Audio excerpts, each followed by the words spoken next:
너무나 쉽고 자주 들은 말씀이지만 무겁고 무서운 말씀을 전하고자 합니다. 주께서 주신 말씀대로 전하게 하여 주시고 이중의 마음도 감동하여 주시며 나부터 회개하게 하여 주시고 나부터 깨끗해지는 시간 되게 하여 주시옵소서. 예수님의 이름으로 기도하옵나이다.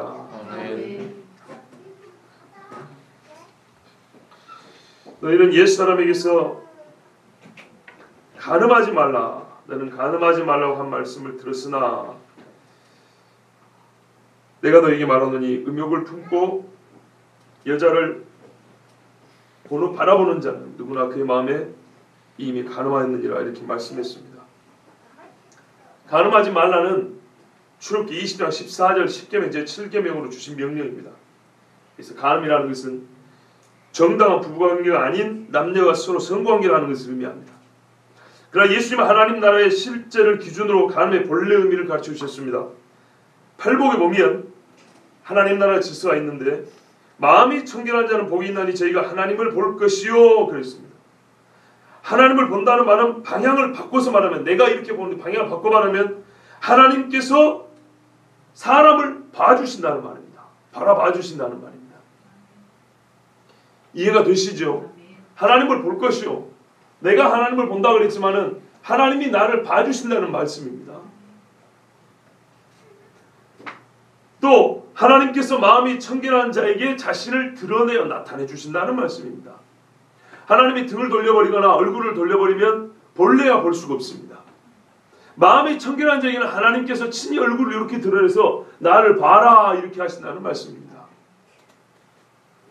그러면 마음이 청결하지 않은 자에게는 하나님께서 얼굴을 숨기신다는 말이고 사람이 아무리 보려고 해도 하나님을 볼 수 없다는 뜻입니다.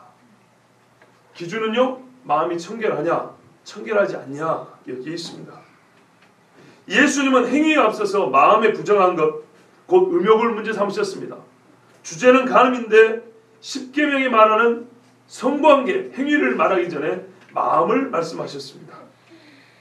이 음욕이라는 것이 얼마나 큰 죄인고 하니 하나님의 얼굴을 보든 혹은 보지 못하게 하는 둘 중에 하나를 결정하는 그 정도로 큰 문제라는 것입니다. 사람이 음욕에 불타있을 때는 그 어떤 도덕적인 가르침이나 어떤 유익한 것들도 거들떠보지 않습니다. 이 말씀이 이해가 될 줄로 압니다. 이토록 무서운 것이 음욕입니다. 음욕은 가장 악한 행위로 끄는 마력이 있습니다. 하나님의 형상인 사람에게서 하나님의 형상을 보지 못하게 하는 사악한 힘이 있는 마귀적인 마음입니다.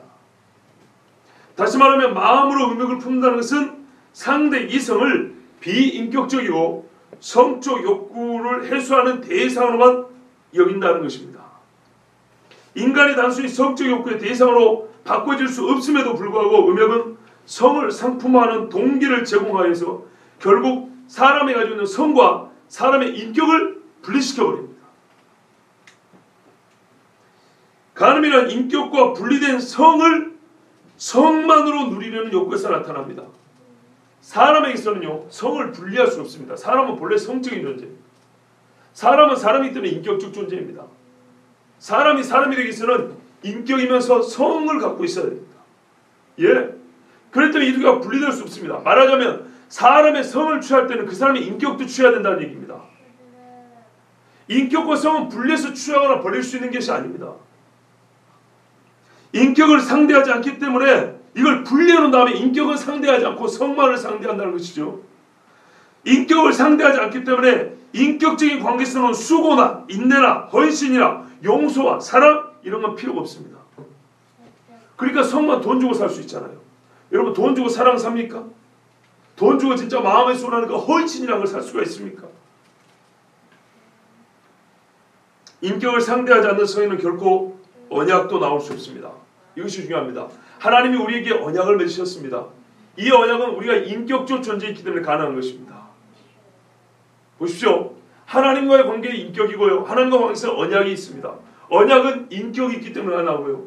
사람이 이 인격을 가지고 사람과 사람 사이에 최고의 언약을 맺는 게 뭐냐면 부부의 언약입니다. 그런데 이 최고의 언약을 맺을 때 사람의 인격의 최고의 것과 성의 제일 아름다운 것이 합쳐서 부부의 언약을 맺습니다. 욕구 충족에만 사로잡힌 성에서는 결코 헌신과 인내가 요구되는 언약을 찾아볼 수가 없습니다. 혹시 보신 적 있습니까? 제발 저한테 좀 가르쳐 주십시오. 저도 가서 구경 좀 해보게요. 그런 것은 없습니다. 본래 성은 사랑을 위하여 창조된 것입니다. 그 자체 선하고요. 하나님이 주셨기 때문에 사람으로 하여금 사랑을 이루고 사랑을 배우고 사랑을 누리게 하려고 하나님께 주신 선물입니다. 그래서 그 사랑의 열매가 뭡니까? 누린다는 최고의 것이 뭡니까? 자식입니다. 자식. 이 사랑이 최고로 아름다운 인격과 성과 인격이 결합된 열매이기 때문에 거기서 나온 열매인 자식은 어떤 걸로도 바꿀 수 없는 정말로 귀한 선물인 것입니다. 실제로 그보다 좋은 것을 우리는 본 적도 없고 들은 적도 없습니다. 거짓말 같으면 전도사님 나중에 나와보면 그대를 출산하고 장로님이 엄청 기뻐하셨답니다. 그렇죠, 장로님? 맞습니다. 그래서 하나님은 성을 언약적 결혼 안에 두셨습니다. 언약적인 결혼 안에. 성경에 말하는 성은요, 인격과 그리고 언약과 분리되어 있지 않습니다. 매우 중요한 이야기입니다. 이 한 가지 덧붙일 것인데요. 아까 말씀드린 거긴 한데 성이 없는 인격은 존재하지 않습니다. 성이 없는 인격도 존재하지 않습니다. 그래서 성을 대하는 태도는 상대 인격을 대하는 태도와 직접적인 관계가 있습니다. 남의 엉덩이를 툭툭 치고 다니는 사람이 그 사람 인격적으로 존중할 것 같습니까? 절대 그렇지 않습니다. 아무리 꼬마애라도요, 동네 할아버지가 애들 이렇게 꼬추 만진다 그럽니다. 어릴 때. 물론 이뻐서 그럴 수도 있지만 조금 더 존중하면 그렇게 쉽게 하기도 어렵습니다. 성은 특별한 형태의 이웃사랑입니다. 예, 보십시오. 성은 인격이고 인격은 언약이라고 그랬지 않습니까? 하나님께서 율법을 주실 때 우리 사람에게 약속을 하실 때 명령에서 율법이 약속이잖아요. 거기에 핵심하면 하나님 사랑, 이웃 사랑이었어요. 그렇기 때문에 이웃 사랑에 있어서 성을 어떻게 대하느냐는 매우 중요한 요소입니다. 타인의 성을 존중해 주는 것은 그의 인격을 존중하는 것이요, 그 남 또는 그녀로 하여금 인격적 존중을 받는 가운데 자신의 성을 누릴 수 있도록 보호해 주는 것입니다. 무슨 말인지 좀 풀어서 말씀드리면, 예를 들어서 남녀가 데이트를 한다고 해봅시다. 그래서 그 남자나 여자가 뭐 양쪽이 다 그럴 수 있는 겁니다. 상대의 성을 내가 인격적으로 존중해 주는 만큼 그 사람은 자기의 가장 소중한 것을 보호를 받으면서 자기의 인격이 성이 동시에 보호를 받으면서 그 인격적인 자유 안에서 자기의 성을 자기가 어떻게 행사할 것인지, 예, 그게 결정이 가능하다는 겁니다. 근데 타인이 그거를 밀고 들어와 버리면 나에게 있는 인격적인 성 누림의 자유는 없어져 버린 겁니다. 이게 세상에 말하는 것처럼 아무 때나 노라는 얘기가 아니고, 우리가 말하는 이웃사랑의 측면에서 내가 만나는 이성이 이웃이죠. 이성에서 이웃이잖아요. 동성이든 이성이든 이웃이란 말이에요. 그런데 내가 그 사람의 성을 함부로 대하면 그 사람은 최고의 인격과 하나님 주신 최고의 아름다운 성을 가지고 그 인생 나름대로 하나님 주신 그 인격적인 자유 안에서 그 성을 누릴 수 있어요. 자기가 결정할 수 있단 말이에요. 그런데 타인에게 의해서 그것이 침해당한다는 거예요. 그렇기 때문에 타인의 성을 어떻게 대하는 것은 이웃사랑에 있어서도 매우 중요한 요소입니다. 그런데 이 모든 선한 것도 악한 것도 시작되는 곳은 바로 마음입니다. 내 인격의 중심이 바로 마음이지요. 성경에서 마음이라는 것은 내 내면의 모든 것을 총합을 말하는 것입니다. 어떤 분이 이렇게 말합니다. 내 영혼의 좌소, 그럽니다. 내 영혼이 앉아있는 곳, 이렇게 말하기도 합니다. 타인에게 피해를 주지 않는 행동을 선하다고 왜곡하는 세상의 사람들 말을 들어본 적이 있습니다. 당시 죄인 다음에 뭐라고 말하냐면, 나 남에게 피해 안 주고 그냥 내대로 사는데 뭐하면, 이렇게 말합니다. 그들의 논리는 타인에게 피해를 주지 않는 것은 곧 죄가 아니다, 선한 것이다. 그래서 그 선한, 적어도 내가 선한 바운더리 안에서 살고 있다는 얘기입니다. 선의 경계로 넘어가지 않았다, 즉 악의 경계로 넘어가지 않았다는 얘기입니다. 타인에게 피해를 주지 않는 상상은, 음욕은 얼마든지 가능한 것이라고 이렇게 선전한 것입니다. 그러나 바로 거기서부터 이 시대에 추악하고 더럽고 응어리진 성범죄가 다 시작되지 않습니까?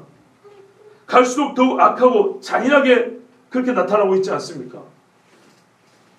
예수님이 말씀하신 천국 백성의 삶은 어떤 그어놓은 삶의 경계선 안에서 갇힌 채로 그것을 넘어가지만 않고 겨우겨우 살면서, 봐보세요, 경계를 넘어가진 않아요. 이 경계를. 그런데 이 안에서 어찌할 바를 모르면서 방황하면서 사는 게 아니에요.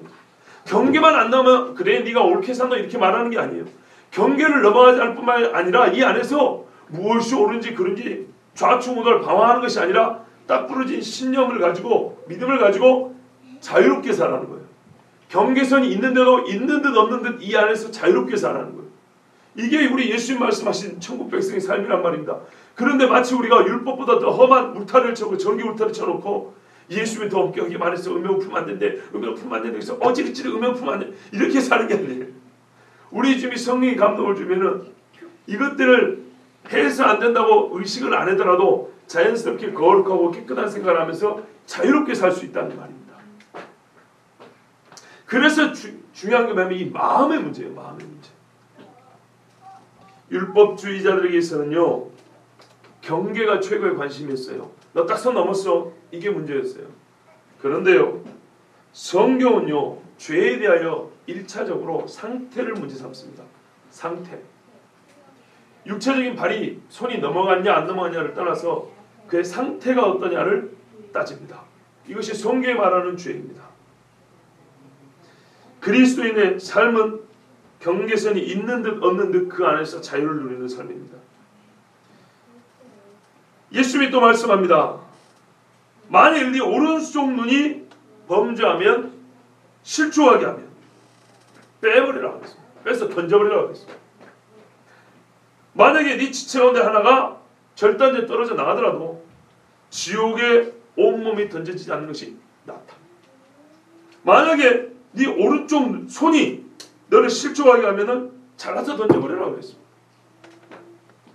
지체 가운데 하나가 잘리거나 손상되어 떨어져 나가더라도 온몸이 지옥에 던져지지 않는 것이 낫다. 이렇게 말씀했습니다. 자주 들은 말씀이지요. 여러분, 예수님이 이렇게 말씀했기 때문에 오른쪽 눈이라 할지라도 실족하게 한다면 빼어 던져버리라고 하는 말씀은 과한 것이 아닙니다. 왜 그렇습니까? 오른쪽 눈에서 시작한 죄가 온몸을 제어해서 지옥에 던져질 수밖에 없는 몸 상태로 만들어버린다면 진짜 빼는 게 낫지 않겠습니까? 예수님이 지금 농담하는 거 아니잖아요. 눈으로 본 것이 마음을 움직이고요. 또 오른손이라 할지라도 성경에 말하는 의로운 일을 하는 손이 오른손 아닙니까?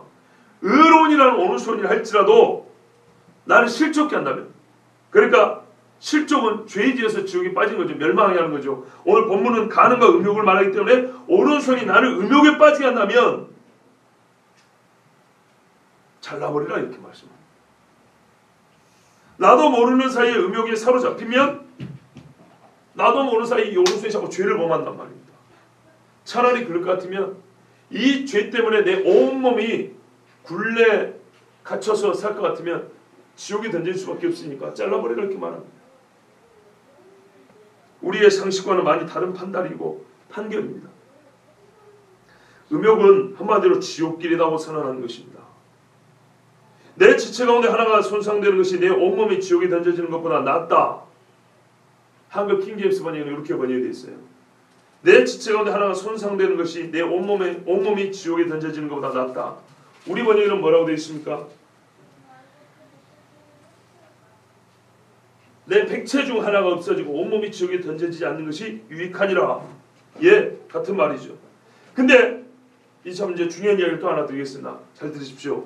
이렇게 말하면요, 어떤 신학자가 뭐라고 이 말씀을 읽고 말을 했냐면요, 근본주의자들은 스스로 모순된 모습을 보입니다. 만일 그들의 말대로 하자면 이 말씀대로 살아야 되지 않겠습니까? 그러면 근본주의자들은 전부 오른손을 잘라야 됩니다. 그들 중 누가 음욕을 품지 않은 사람이 있겠습니까?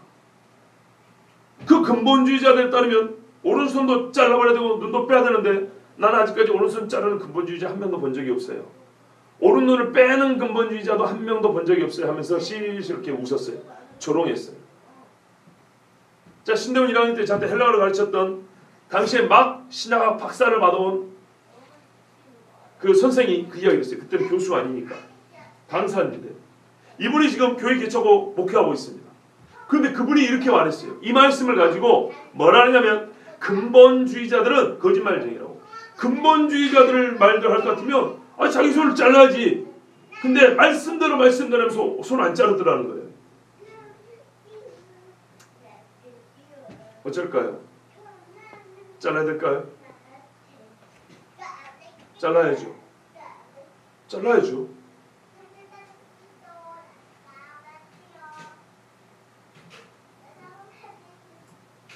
그의 말에 대하여 제가 비판한 경우 오늘 말씀을 다시 한번 풀어드리겠습니다. 그 신학자는 기본적으로 하나님 말씀의 엄중함을 모르는 사람입니다. 근본주의자 운운할 것이 아니라 실제 말씀대로 만일 오른손이 범죄하는데도 지속적으로 그것을 간과하고 내버려 두는 사람 같으면 그 사람은 지옥에 갈 것입니다.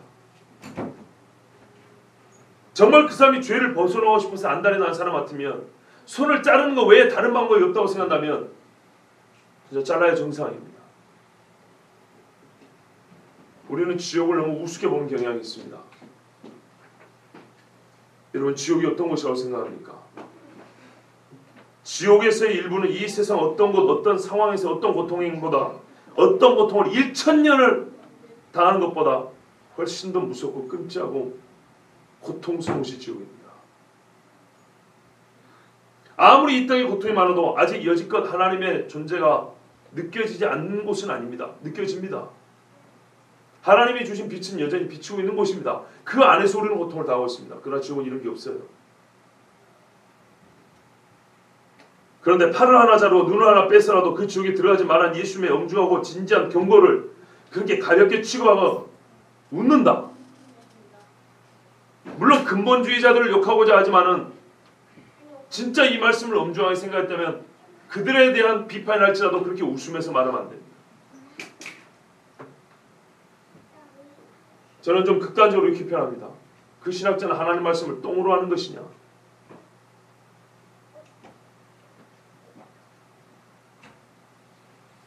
두 번째는요. 그 신학자는 한국말의 어법을 모르는 사람입니다. 헬라어를 정확히 우리나라 번역했다고 할 때 우리나라 번역본이 옳다고 할 때 뭐 어법을 모르는 사람입니다. 잘 들어보십시오. 우리가 봐보세요. A 하는 것이 B 하는 것보다 낫다. A라고 일을 하는 것보다 B를 행하는 것이 낫다라고 말할 때 어떤 상황이 오면 반드시 A 해야 한다고 말하는 것인가요? 봐보세요. 이렇게 하는 것보다 저렇게 하는 것이 낫다. 그럼 뭐가 더 좋다는 거예요? 저렇게가 좋다는 거죠. 그죠? 아니 그러면 그거 아니구나. A 하는 것이 B 하는 것보다 낫다. 이렇게 하는 것이 저렇게 하는 것보다 낫다. 그러면 뭐 하라는 얘기입니까? A 이렇게 하라는 거죠. 이렇게 하라는 얘기입니다. 자, 그러면 어떤 상황이 됐을 때는 무조건 이렇게 하라는 얘기입니까? 더 낫다라는 말이 무조건 이렇게 하라는 얘기인가요? 이것입니다.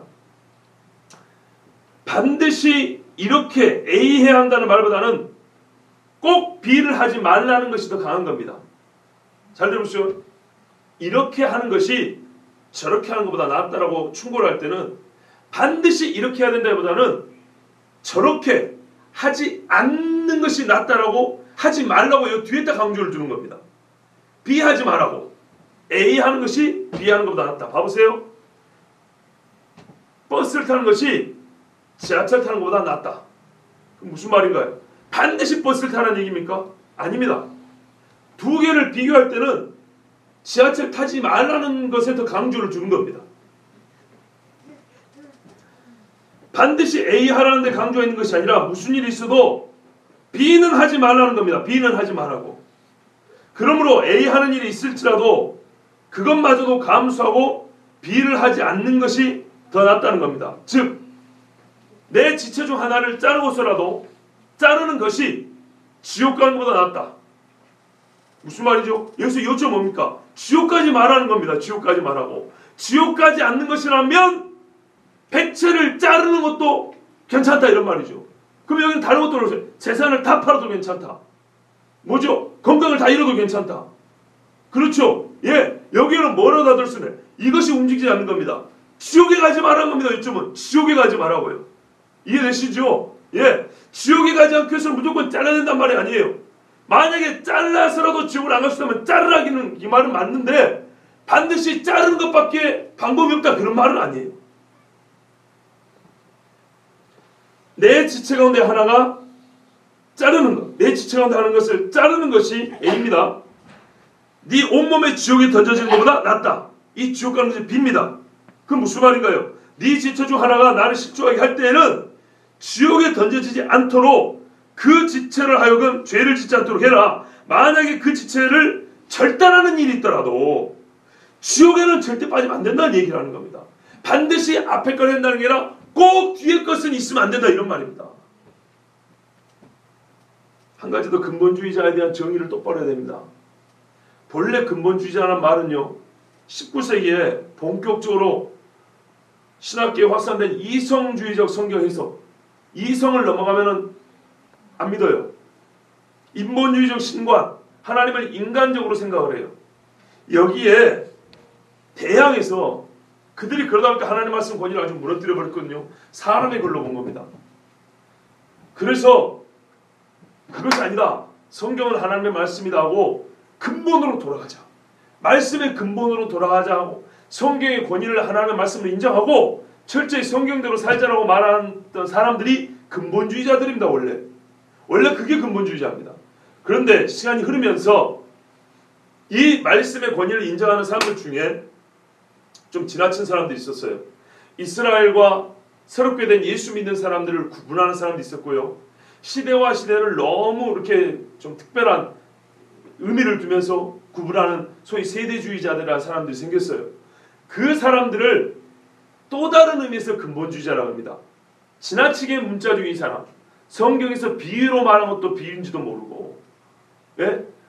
상징인 건데 상징인 것도 모르고, 꼭 그렇진 않지만 하여튼 아주 요즘 말하면 맹목적이고 따져오지도 않고 합리적으로 생각도 안 해보고 하나님의 말씀을 연구해보는데 깊이 연구해보지 않고 그냥 무턱대고 믿는다. 이런 의미에서 요즘에는 근본주의자라고 부릅니다. 옛날 근본주의자와 요즘 사람들이 비난하는 근본주의자는 다릅니다. 그런데 문제가 생겼어요. 이 두 근본주의자를 구분해야 되는데 자유 입장에서 보는 사람들은요 본래 근본주의자들도 마음에 안 들어요. 그래서 요즘에 좀 이상한 근본주의자들을 이쪽 사람들하고 동일시시켜버렸어요. 이게 이쪽 사람들 이쪽으로 끌고 가서 동일시한 거예요. 한마디로 말하면 요즘에는 정통적인 의미에서 근본주의자조차도 즉 성경의 권위만 주장하더라도 맹목적이고 무식하게 성경을 문자대로 믿는 사람 이런 취급을 해버린단 말입니다. 그래서 신학교에서 성경 말씀이 이렇게 되어 있지 않냐 이러면요 무식하다고 그래요. 얼마나 진짜 더러운 세상이 되어버린지 모릅니다. 그분이 욕한 것도 그런 말이에요. 본래 100년 전의 근본주의자들은 성경으로 돌아가자 했는데 요즘에 말하는 근본주의자들은 성경으로 돌아가자고 말을 하지만 실제로 성경에 대한 깊이도 없고 맹목적으로 그냥 덮어놓고 믿는 사람들을 말하는 거예요. 예. 그런데 정상적인 이성과 학문을 가지고 신앙을 가지고 성경의 권위를 하나님의 말씀으로 인정하고 연구하자 이런 사람들조차도 싫으니까 이런 사람들조차도 맹목적으로 성경을 믿는 사람인 걸로 이렇게 지워버리는 거예요. 그래서 싹 모아서 근본주의자 이렇게 밀어붙이고 자기들 마음대로 인간적으로 해석하는 것만 학문이다 이러면서 자랑하는 거예요. 근데 그 교수는 그런 것 같았어요. 그러나 우리 예수님이 이 말씀을 하셨다는 것을 기억해야 합니다. 과연 예수님이 왜 이 말씀을 하셨다고 생각합니까? 네 지체 중에 백체 중에 하나를 자르고서라도 지옥에 던지지 않는 것이 낫다는 말을 예수님이 진짜 왜 했다고 생각합니까? 그게 아까워서 못 자랐다가 진짜 지옥 간 사람이 있기 때문에 했는 거 아니겠습니까? 우리 얼마나 무섭냐면요. 옛날에 화투 치는 사람이 있어요. 저희 동네 사람 이야기인데요.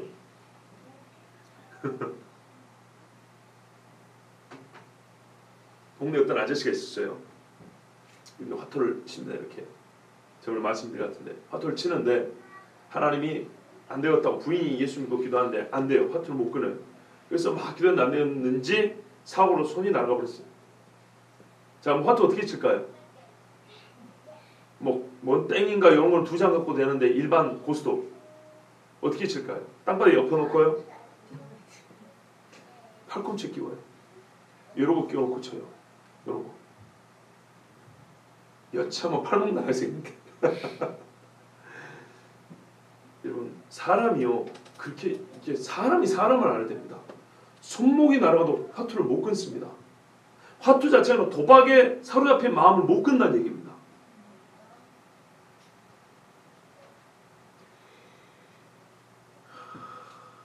여기서 더 나아가서 우리는 예수님께서 지금 간음죄를 다루고 계심과 음욕이 간음죄 자체임을 지적하셨다는 것을 기억합니다.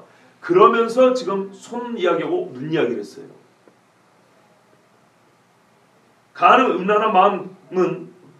음란한 마음은 간음 그 자체입니다. 그리고 음란한 마음에서 간음이 시작됩니다. 시작할 뿐만 아니라 실체적 육체적 간음죄를 저지르는 힘이고 육체적으로 간음하는 그 자체와 동일합니다. 그래서 예수님은 음욕이라는 마음의 문제를 다루다가 육체의 문제로 넘어가는 겁니다. 손과 눈의 문제로 그 심각함을 확대해서 보여준 겁니다. 영적으로 지혜롭지 못한 사람은 예수님의 이 앞에 말씀만 들으면 네 마음의 문제다 여기까지만 들으면 이제 간음죄는 음욕이다 이렇게 오해를 또 해버린다고요. 무슨 말인지 아시겠어요? 예. 옛날에는 행위라는 것이 간음이라고 했는데 예수님이 음욕만 품어도 간음이다 이렇기 때문에 또 어떤 무지한 분들은 음욕에만 신경 쓰는 거예요. 음욕에만. 예? 마음은 억지로 경계를 잡고 생각하면 안 돼 생각하면 이런다고요. 자연스럽게 눈을 조심하고 손을 조심하는 일을 생각하지 않고 그냥 아주 신경을 많이 쓰긴 하지만 전혀 효과 없는 생각만 한다는 겁니다. 음욕은 눈으로 들어온 형상과 자극으로부터 마음을 거쳐 손으로 나타납니다. 예수님은 간음의 전 과정을 보여주시고 그 전 과정이 다 깨끗해져야 함을 말씀하신 겁니다. 전 과정이 다 깨끗하지 않으면 어디서부터 시작됐건 손이건 눈이건 마음이건 어디서부터 시작된 간에 이 간음이라는 이 마음에서부터 일어나는 이 육체까지 모두가 더럽게 되어버리는 것은 시간 문제입니다. 그래서 죄는 자르라고 말씀하셨고 죄는 어떤 모양이라도 악은 어떤 모양이라도 버리라 그랬습니다. 그 다음에 예수님은 이혼의 문제로 넘어가셨습니다. 실제로 예수님과 같이 율법을 해석하지 않던 당시 유대인들은요 하나님의 말씀 간음하지 말라는 말씀을 자기 마음대로 임의대로 해석하고 적용하며 살았습니다. 왜냐하면 유대인들이 아는 간음이라는 것은 매우 범위가 좁았습니다. 말 그대로 육체적인 성관계일 뿐이었습니다. 그래서 이렇게 좁게 해석할 경우에는 남녀가 미혼 남녀 또는 기혼자가 자기 배우자가 아닌 여자와 혹은 남자와 성관계하는 것 이것인데요. 유대인들은 여기서 더 좁게 해석해서 간음은 근친상간을 말한다 이렇게 말하고요. 남남일 경우는 상관없다.